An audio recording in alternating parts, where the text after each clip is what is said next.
Podium Podcast. Lo mejor está por escuchar. Tú eres tu lugar seguro.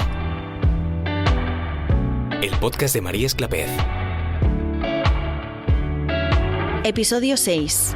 Si me tengo que morir, me muero. La intención paradójica.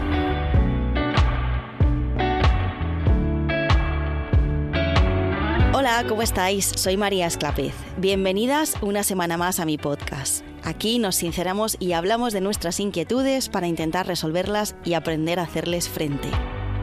Sentir miedo es normal y útil. El miedo es la emoción que nos avisa de que estamos ante una amenaza. Aparece, hace su función y se va. El problema viene cuando nos quedamos atascados en ese modo alerta, incluso cuando todo está bien. ¿Qué pasa cuando ese miedo y esa ansiedad no se van y se quedan como una música de fondo que nunca se apaga? Hoy vamos a hablar de eso, de ese miedo que no se explica con lógica, pero que te hace vivir en constante amenaza y te agota. Vamos a entender por qué ocurre todo esto, cómo se retroalimenta y sobre todo, cómo gestionarlo y empezar a hacer las paces con él. Tengo un miedo constante a que me pase algo, a morir de repente o a que algo grave ocurra sin previo aviso. Es como una amenaza que siempre está de fondo, incluso cuando todo está bien. No sé por qué, pero cuanto más intento tranquilizarme o quitarme ese pensamiento, más presente está. He probado a distraerme, a no hacerle caso, a decirme que no pasa nada, pero es inútil. Lo más frustrante es que sé que es irracional, pero no lo puedo evitar. Es como si luchar contra el miedo lo hiciera más fuerte. ¿Por qué me pasa esto? ¿Y cómo se trabaja algo así? Qué duro vivir con esa sensación constante de amenaza, ¿verdad? Como si algo malo pudiera pasar en cualquier momento. Estar siempre en alerta, incluso cuando todo parece estar bien, es cansado y frustrante. A veces el miedo es tan intenso que no entiende de razones. O sea, sabes que no hay peligro real, pero el cerebro no lo cree. Estás haciendo lo que puedes y eso ya es mucho. Uno de los pensamientos y miedos más recurrentes en el ser humano es el miedo a la muerte. El miedo a morir o a que te pase algo grave es un temor mucho más común de lo que parece y no siempre tiene que ver con una amenaza real, sino con lo que la muerte simboliza para cada persona. Pérdida de control, enfermedad, separación, incertidumbre, vacío, abandono o incluso culpa por no estar aprovechando la vida o no vivirla como nos gustaría. Por todo esto, se considera que el miedo a la muerte es un miedo existencial y natural, puesto que nuestro cerebro está diseñado para sobrevivir. Pensar en la muerte es hacerse preguntas como ¿qué pasará cuando ya no esté? ¿Qué sentido tiene todo esto? ¿Habré hecho suficiente? ¿Y si me pasa algo y dejo a los que quiero? Cuando el sistema nervioso está sobreestimulado por estrés, ansiedad o algún trauma no resuelto, este miedo se puede intensificar mucho. Te cuesta relajarte, duermes mal, te obsesionas con síntomas físicos o con pensamientos catastróficos y tu cerebro se pasa el tiempo interpretando que algo malo va a pasar. Estás hipervigilante porque temes que algo malo pueda pasar. Pero recuerda, que algo malo pueda pasar no significa que vaya a pasar. Nos pasamos la mitad de la vida preocupados por cosas que nunca van a pasar. La mitad de la vida que se dice pronto. ¿Qué puedes hacer con este miedo y estos pensamientos relacionados? Cuando aparezca el miedo, pregúntate, ¿este miedo me habla de algo real que está ocurriendo ahora? ¿Puedo hacer algo hoy, aquí, ahora, que me conecte con la vida? ¿Un paseo? ¿Llamar a alguien? ¿Ponerme música que me haga sentir bien? ¿Escribir una carta a mi yo del futuro? Trabaja con los anclajes. Cuando tu mente divague y se deje llevar por los pensamientos catastróficos, recurre a tu anclaje. ¿Qué es un anclaje? Vamos a empezar por ahí. Los anclajes son aquellos estímulos que usamos a modo de ancla para mantener un pie en la tierra y no dejarnos arrollar por nuestras emociones o pensamientos. Es como cuando tras una noche de fiesta y desenfreno nos acostamos en la cama y como todo empieza a darnos vueltas, acabamos poniendo un pie en el suelo para estabilizarnos. Los anclajes son muy útiles en psicología y se suelen trabajar cuando la corriente de pensamientos negativos nos arrastra y necesitamos aferrarnos a algo que nos mantenga a flote, o dicho de otra manera, que nos mantenga centrados en el presente, el aquí y ahora. Para ello podemos usar estímulos que nos inviten a ver las cosas de otra manera. Uno de mis anclajes es hablar con mi marido, pero si él no está disponible, tengo otros, como ponerme a escribir sobre lo que siento o revisar una serie de reflexiones que tengo escritas en una libreta desde hace tiempo. Eso me lleva a ver las cosas de otra manera y a ser consciente de lo que mi cabeza está haciendo. Puedes utilizar como anclaje cualquier cosa que sepas que te va a ayudar a volver al presente y a conectar con esa parte racional. En mi libro Tu miedo es tu poder, tienes desarrollado un plan de acción bastante completo para que tengas herramientas a las que acudir siempre que lo necesites. Y por último, otra estrategia a la que puedes recurrir es la intención paradójica. Como sabes, mi cerebro tiene el título de licenciado en catastrofología y ciencias de la desgracia, así que estoy acostumbrada a batallar con la ansiedad y todo tipo de miedos. Esta herramienta que te propongo a continuación es una de mis favoritas, pero te confieso que también es una de las más difíciles de aplicar. Usar la intención paradójica consiste en hackear el cerebro. Para ello solo tienes que acordarte de Mariano Rajoy y su cuanto peor, mejor para todos, y cuanto peor para todos, mejor. Para el cerebro, que recordemos está diseñado para sobrevivir, es muy importante darle importancia, valga la redundancia, a aquellas cosas que pueden cuestionar nuestra supervivencia. La muerte es, sin duda, una amenaza muy potente, lo cual quiere decir que es bastante probable que el simple hecho de tener miedo a morir active nuestro sistema nervioso y, por ende, las respuestas de alarma sin necesidad de estar expuestos a una amenaza real. ¿Alguna vez has jugado al juego chino de los dedos? Es un juego cuyo funcionamiento está basado en una ilusión. Consiste en meter los 2 dedos índices dentro de los extremos de un cilindro tejido hecho de bambú. Su mecanismo es ingenioso. Sus tiras de bambú se aflojan más o menos según el movimiento de los dedos. El instinto inicial es tirar fuerte hacia afuera para liberar los dedos, pero eso solo empeora la situación, ya que hace que la trampa se ajuste más. Cuanto más estiras los dedos, más se contrae el bambú alrededor de ellos y más atrapado estás. La clave está en darse cuenta de que el juego es en realidad una paradoja. Pese a que parezca que estirar es buena idea, si estiro, dado que estoy haciendo la fuerza opuesta, me libero, la clave para sacar los dedos del cilindro de bambú es relajarse. Cuanto menos te resistes y más empujas tus dedos hacia adentro, más se abre el bambú y más fácil te resulta sacar los dedos. Pues bien, con el miedo, el mecanismo es el mismo. Cuanto más intentas escapar del miedo, más miedo generas. Y cuanto menos intentas escapar del miedo, menos miedo generas. Resistirse al miedo es como tratar de salir de las arenas movedizas. Cuanto más te resistes, más te hundes. Esto se explica por el refuerzo negativo, un fenómeno psicológico que, pese a lo que pueda parecer, no significa castigo. En psicología, el refuerzo negativo significa quitar algo desagradable para que una conducta se repita. Por ejemplo, tienes ansiedad de hablar en público, así que evitas hablar en público y la ansiedad desaparece. Tu cerebro hace una asociación y aprende que evitar algo malo equivale a generar alivio y te empuja a evitarlo otra vez y otra. Y otra, y otra, y otra. Evitar a una serpiente venenosa está bien. Evitar un incendio está bien. Pero evitar hablar en público si tu trabajo consiste en eso no está bien. Evitar quedar con tus amigos porque te genera ansiedad socializar tampoco está bien. Por eso, lo que puede parecer la solución definitiva y lógica cuando se trata de algo importante o algo que en realidad no deberías evitar por tu bien, te está generando un alivio para hoy y un problema para mañana. Esto es refuerzo negativo. Cuando evitas algo que te da miedo, la ansiedad se va y eso hace que repitas esa evitación. Efectivamente, es una trampa. Cuanto más evitas, más grande se hace el miedo. Cuanto más evitas hablar en público, más miedo generas a hablar en público. Cuanto más evitas quedar con tus amigos, más miedo generas a socializar. ¿Por qué? Porque tu cerebro nunca comprueba que en realidad no pasa nada. Al no exponerte, no ves que sí podías con eso. No confirmas que la amenaza no era real. Así que el miedo se agranda, se vuelve más automático y se extiende a más cosas. Es como alimentar a un monstruo sin querer. Pero aquí llega la estrategia más loca de todas, la intención paradójica. ¿Tienes miedo a sonrojarte? Intenta sonrojarte a propósito. ¿Tienes miedo a quedarte en blanco? Provócalo voluntariamente. ¿Tienes insomnio? Por miedo a no dormir. Intenta mantenerte despierto.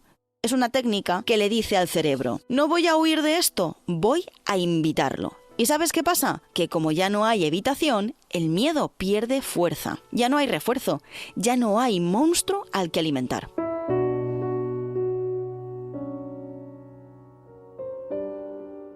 Muy bien, volvamos al miedo a la muerte. ¿Tengo que exponerme a la muerte para saber que no me da miedo la muerte? ¿Acaso nos hemos vuelto locos? No hace falta exponerte a la muerte, solo al pensamiento. No podemos evitar la muerte, pero sí que podemos evitar pensar en ella, hablar de ella o estar cerca de lo que la recuerda. Esa evitación del pensamiento o de algo que tenga que ver con ella también alivia, y ese alivio se vuelve adictivo. Pero igual que en los otros casos, cuanto más la evitas, más la temes. Y ahí crece la ansiedad, el pánico, la hipocondría y el miedo constante a que algo te pase. Vamos a aplicar la intención paradójica con cuidado. En vez de escapar del pensamiento de la muerte, te quedas, lo observas, lo nombras, incluso lo exageras un poco, como si dijeras: perfecto, si me tengo que morir, me muero y ya está. Y así de primeras choca, lo sé. Pero es la manera de decirle a tu cerebro que no hay nada de lo que preocuparse. Mira, al miedo hay que conocerlo, ver de dónde viene, por qué, cuánto de irracional tiene, si está distorsionado, si no, y sin la necesidad de que ocurra, rendirte ante él. En eso consiste la intención paradójica. La rendición, en este caso, es la aceptación más radical que existe. Rendirse equivale a surfear la ola. En el mar, los surfistas no le pueden decir a las olas cómo y por dónde han de formarse. Tampoco pueden controlar su fuerza, la corriente o la altura. Tienen que aprender a convivir con el mar. No le pueden decir al mar cómo comportarse, pero sí pueden rendirse ante él, aceptarlo tal como es y hacer lo que pueden con lo que tienen. Es su manera de dominar el mar. Dentro del descontrol que suponen las mareas, aprenden a controlar sus movimientos para permanecer en la tabla. Ellos trabajan desde la sensación de control y no desde el control absoluto. El miedo se pierde cuando dejas que tu cuerpo experimente las sensaciones, cuando no juzgas lo que ocurre ni analizas los síntomas, cuando simplemente te da igual que el miedo esté ahí, cuando dejas de huir y evitar el miedo y te acercas a él, como cuando en el juego chino de los dedos acercas los dedos al centro para poder liberarlos. Acercarse a la trampa para salir de la trampa, ese es el camino. Cuando te metas al mar y hay resaca, te dicen que te dejes llevar por la corriente hasta que puedas nadar en paralelo a la playa y salir. Te explican que intentar nadar a contracorriente solo te agotaría más y podrías terminar ahogándote. Esta situación es una metáfora genial para la ansiedad. Luchar contra ella solo te produce más ansiedad y te desgasta antes. En lugar de resistirte, es mejor fluir con ella y aceptarla de manera radical. Es mejor acercarse a las profundidades del mar para salir del mar. Imagina que tengo miedo a coger el avión porque me da un miedo terrible volar. Tengo dos opciones. La primera, intentar controlarlo todo, o sea, control absoluto, sacarme el título para pilotar aviones y meterme en la cabina para controlar que todo funcione correctamente. Y segunda, dejarme llevar, confiar en los expertos y que pase lo que tenga que pasar. Suena más lógica la segunda opción, ¿verdad? Coger el avión pensando, ojalá no tenga un accidente, no quiero morirme, nos hace estar en alerta y reaccionar ante absolutamente cualquier minucia que pueda suceder durante el vuelo. Lo pasaremos fatal con cualquier turbulencia, por mínima que sea. Sin embargo, pensar, bueno, no me queda más remedio que coger este avión. Estoy en manos de los expertos. Si me tengo que morir, me muero. Pues oye, como que te da más libertad, porque de alguna manera te libera del miedo. A nadie le da igual morirse, pero es algo que pasará cuando tenga que pasar y nadie podrá evitarlo. Esto no quiere decir que vayas por ahí en plan temerario, burlando a la muerte. Quiere decir que evitar pasarlo mal en circunstancias de este tipo en las que no te queda más remedio que acercarte al miedo solo va a hacer que lo pases peor. Evidentemente, si tienes otra opción en lugar de volar y te sientes más cómodo con ella, adelante. Pero si no te queda otra, te toca apechugar y antes de estar con el chihuahua todo loco, es mucho mejor engañarlo y hacerle creer que en realidad no hay peligro alguno. En general, ¿hay que ir con cuidado? Sí, como digo, no podemos ir por ahí en plan, María me ha dicho que no tenga miedo a la muerte, voy a jugar a la ruleta rusa. No, hay que intentar ser responsable y precavido. Pero en algunas circunstancias da igual que vayas con cuidado. Por mucho que quieras evitar abandonos, peligros, enfermedades, muertes y cosas muy malas, si tienen que pasar, pasarán. No puedes estar todo el tiempo evitando peligros, porque eso supone estar todo el rato con el escáner de observar cosas negativas activado. La vida está llena de peligros. Nuestro cerebro no puede procesar cada uno de los estímulos que nos rodean, es selectivo. Y si lo entrenamos para procesar todos y cada uno de los peligros que pueden acecharnos a cada instante, se acelera y nos mantiene en un nivel de activación que puede hacer que caigamos enfermos, como veíamos más atrás. No podemos no hacer cosas por miedo. Bueno, poder sí que podemos, como diría mi padre. Pero en serio, piénsalo bien. Siempre va a ser peor dejar de hacer algo por miedo que hacerlo. Puedes sopesar, como persona racional y de sentido común que eres, las oportunidades frente a los potenciales problemas, claro que sí. Pero si eso ya lo has hecho y te das cuenta de que solo te frena el miedo, ¿a qué esperas para dar el salto? Si coges un avión, puedes tener el riesgo de sufrir un accidente, sí, pero ¿estás dispuesto a no viajar a ningún lugar lejano en todo lo que te queda de vida? Vivir supone asumir unos riesgos. Hay que vivir, sin hacer locuras. Pero hay que vivir sin pensar en todas las cosas malas que nos pueden ocurrir a cada paso que damos. Porque si lo hacemos, si a nuestra mente la secuestra el miedo, no vivimos. Incluso quedarse en casa tiene sus riesgos. Por eso, si me tengo que morir, me muero. Como digo, evidentemente este pensamiento no te va a condicionar para que hagas todo lo contrario, pero sirve para liberar la carga mental del sufrimiento. Tu responsabilidad en este caso es procurar hacer bien las cosas que tengas que hacer. Mientras hagas eso, no tiene por qué ocurrir nada malo. ¿Parece una locura? Lo sé. Pero al dejar de luchar, el pensamiento se desinfla. Así funciona la intención paradójica. La ansiedad sube un poco, sí, pero luego baja sola y aprendes que puedes sostenerla sin huir. El miedo a la muerte no se cura, pero podemos hacer las paces con él, como con cualquier miedo. Espero que todo lo que os he contado en este episodio os sirva para comprender cómo funcionamos y respondemos ante nuestros miedos y qué debemos hacer para calmarnos y convivir con ellos. Muchísimas gracias por estar ahí una semana más. Si os gusta el podcast, recordad que podéis valorarlo con estrellitas en la plataforma en la que me escuchéis y dejarme comentarios en mis redes sociales. Yo os seguiré esperando por aquí, en vuestro lugar seguro. ¡Hasta la próxima! Tú eres tu lugar seguro, el podcast de María Esclapez, es un podcast original de Podium Podcast y Penguin Random House Grupo Editorial. Guión y locución, María Esclapez. Dirección, Jesús Blanquiño. Producción, Javi Caminero y Alberto Faura. Diseño sonoro, Alejandro Fernández. Todo lo compartido en este podcast tiene un carácter divulgativo y orientativo. No sustituye en ningún caso a la atención psicológica profesional, ni debe entenderse como un tratamiento personalizado. Cada persona es única y puede necesitar un acompañamiento específico. Si sientes que lo que te ocurre interfiere de forma significativa en tu vida, te animamos a buscar apoyo en un profesional de la psicología o en servicios sanitarios adecuados. Y si atraviesas una situación de urgencia o crisis, por favor, contacta con los servicios de emergencia de tu país. Este espacio es un lugar de reflexión y de aprendizaje compartido, pero la ayuda terapéutica es insustituible cuando se necesita.